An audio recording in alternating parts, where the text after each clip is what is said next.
Hello every pony, I am Critical Thought and welcome to my review of Games Ponies Play. As this season has progressed, Dave Polsky has started to show an improvement in his storytelling capabilities when compared to some of his earlier episodes in Season 1. I enjoyed his work on Spike at Your Service, and Keep Calm and Flutter On was a pretty solid episode as well. However, he's not out of the woods just yet, as the sister episode to this one, Just for Sidekicks, was probably one of his worst pieces of work yet. Will Dave Polsky deliver another good episode that will help to further his development as a writer, or will this episode be thrown out alongside his many other bad ones? Let's find out. As I've mentioned before in my review of Just for Sidekicks, this episode is part of an interweaving storyline with that aforementioned episode, and we begin the narrative of Games Ponies Play around the same time as the beginning half of Just for Sidekicks, showing the main six dropping off their pets with Spike while they prepare to leave for the Crystal Empire. The main six have been selected by Princess Cadance to be the welcoming committee for the Games Inspector of the upcoming Equestria Games, a pony equivalent to the real-world Olympics. The goal of the main six is to impress the Games Inspector and persuade her to give the Crystal Empire the honor of hosting the games. Theme. On the train ride to the Empire, Twilight is a bit nervous about messing up their welcoming routine and asks her friends to run through the steps one more time, noting that the Games Inspector is very strict and doesn't allow a margin for error. Once in the Empire, Applejack notes that every citizen is doing their part to make the Empire look better than ever for the Games Inspector when she arrives. The ponies then go to meet Princess Cadance at the spa. Oh, there are my girls. Sunshine, sunshine, ladybugs away. Clap your hooves and do a little shake. Yay, they did the dance! Rarity is blown away at how relaxing everything at the spa looks and is eager to try it all, to which Cadance replies that the spa's amenities are complimentary for the welcoming committee. This causes Pinkie to dive right into the mud bath randomly, as is the standard for Pinkie's character. However, Twi, being the worrywart she is, gets a little agitated at Pinkie for not taking the visit seriously. This is when Princess Cadance teaches her sister-in-law a breathing technique to calm her down.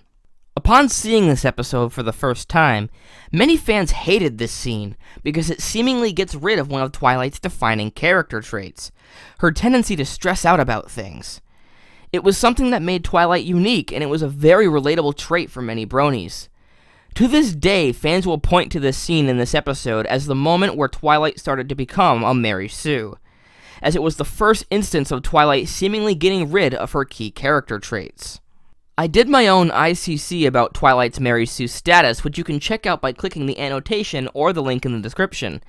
But in regards to this scene, it seems like people have selective attention.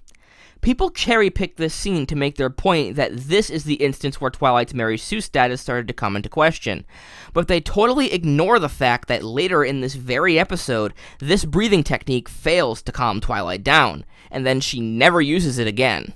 So yeah, despite popular belief, this is not a scene that shows Twilight changing as a character. Let's move on.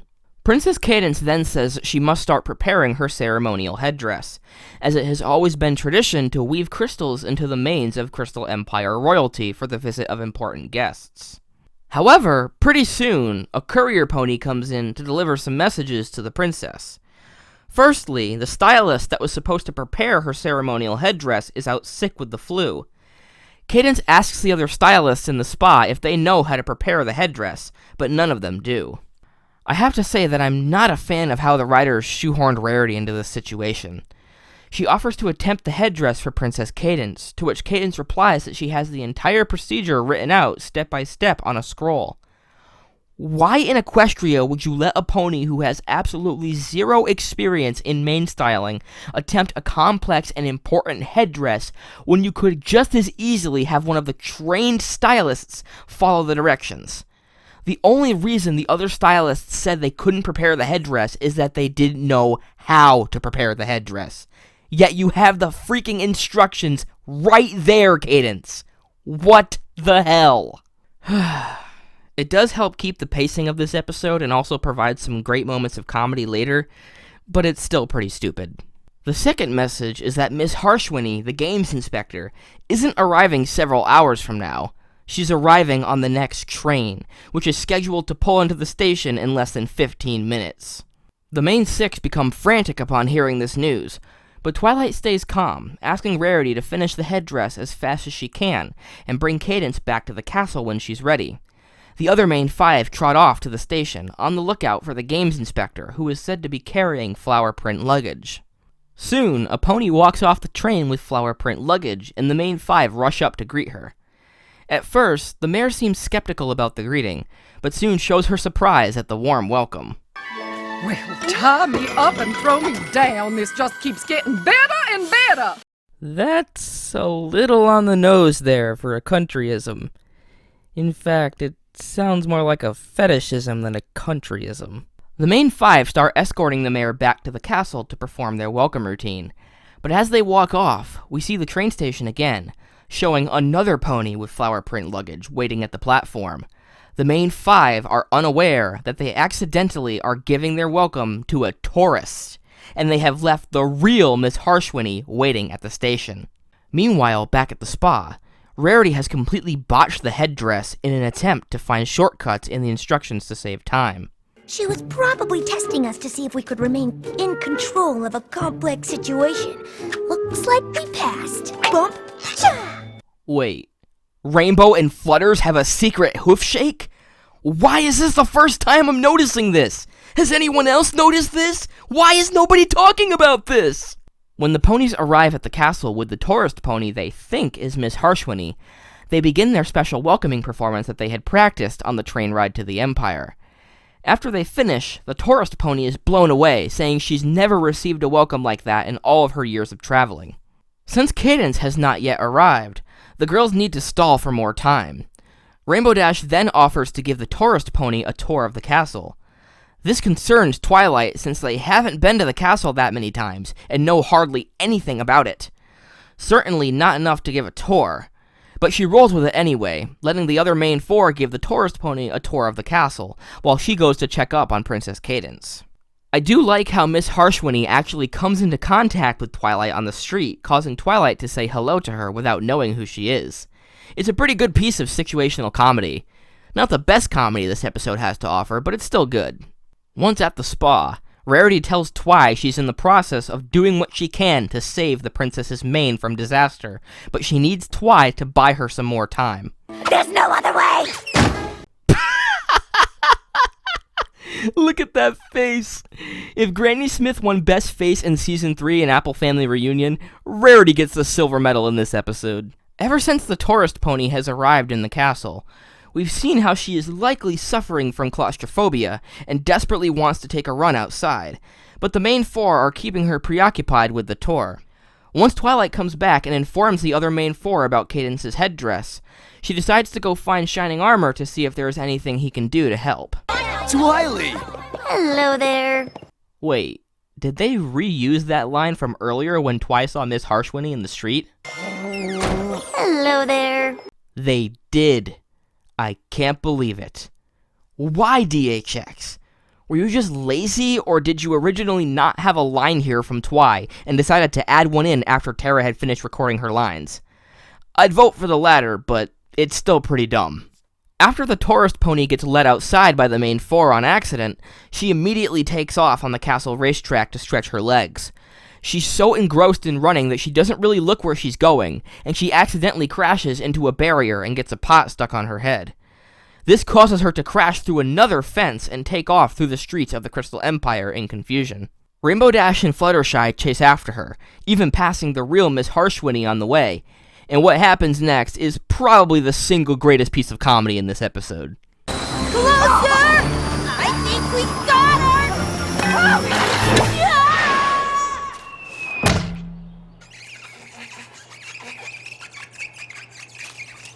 Pretty soon, the other ponies catch up with Rainbow, Flutters, and the tourist pony, including Shining Armor.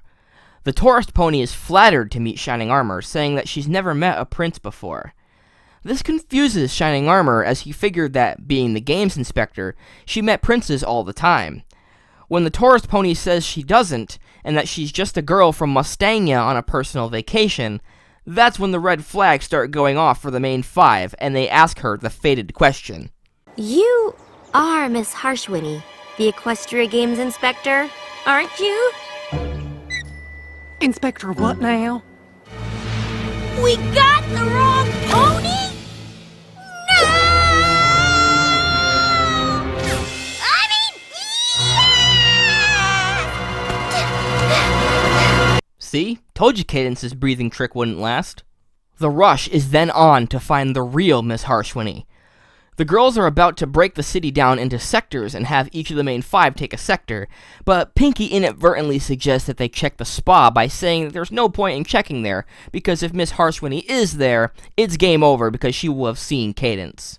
Turns out, that's exactly where she is, being pampered after her horrible day of getting splashed on and left standing around. Also there with her is the tourist pony, whom she tells about her horrible time in the Empire. The tourist pony, however, tells Miss Harshwinny about the wonderful vacation she had been having, and the welcome she had received from Twilight and her friends. Luckily, neither Cadence nor Harshwinny is aware of each other's presence at the spa, but when Rarity shows off Cadence's completed headdress to her friends as they enter the spa, Harshwinny realizes that Cadence is there and confronts her, saying this was the worst welcome she had ever received. Cadence then demands an explanation from the main 5. After Rainbow Dash tells her what has happened, Miss Harshwinny interjects, saying that although she had a horrible time in the Empire, she had heard all about the wonderful treatment that the tourist pony had received straight from her own mouth, and she was thoroughly impressed, due to this testimony being the first unscripted and unbiased appraisal of a potential host city for the Equestria Games, which, as she says, can mean only one thing. The next host of the Equestria Games is the Crystal Empire! We did it! Congratulations, Crystal Ponies! We close out this episode just as it began, tying into the events of Just for Sidekicks, with the main 6 boarding the Friendship Express. Suddenly, one of Spike's gems comes flying at a cart full of luggage, causing it to topple right in front of Fluttershy. When the girls are on the train, a weird noise is heard by Applejack, and we pan down to see the CMC, Spike, and the pets hiding from the main 6. So, what did I think of Games Ponies play? While it is certainly better than Just for Sidekicks and has a more engaging story, there just isn't enough steam in it to keep it going. Almost all the tension for this episode lies in the reveal to the audience that the tourist pony isn't Mrs. Harshwinny, as well as when you are waiting for the main 6 to discover that fact for themselves. The comedy, while pretty good, wasn't plentiful enough to wash away this episode's shortcomings. Also, while Just for Sidekicks had the weaker story out of the 2 tie-in episodes, it had the better interwoven sections across the 2 episodes. It was more interesting to see what was happening with Spike in the instances where the stories interwove than it was to see what was happening with the main 6. If you happen to skip Just for Sidekicks, then you'd probably be really lost as to some of the events that happen here, and it would probably hurt this episode's enjoyability for you. The new characters also weren't anything special either. One was too uptight and had very little personality beyond that, and the other was basically Applejack light version. Just like with Keep Calm and Flutter On, this episode does help maintain continuity with other episodes that will come later, mainly Flight to the Finish and Equestria Games in Season 4. However, unlike Keep Calm and Flutter On and its follow-up episodes, this episode isn't integral to understanding some elements of those later episodes. In fact, I'd say you may actually enjoy Flight to the Finish and Equestria Games more if you skip this episode, as it would be a neat surprise to find out who the host of the games is and who is taking part in them. All of these reasons is why I'm giving Games Ponies Play a skip it rating. If you could only choose between this episode and Just for Sidekicks, I'd say you're better off watching this one. But when you have over 100 other episodes to watch, this is one I'd say isn't worth your time. As always, I am Critical Thought, and I will see you all in my next video, when we will finally cover the Season 3 finale, Magical Mystery Cure. Until then, never stop thinking critically.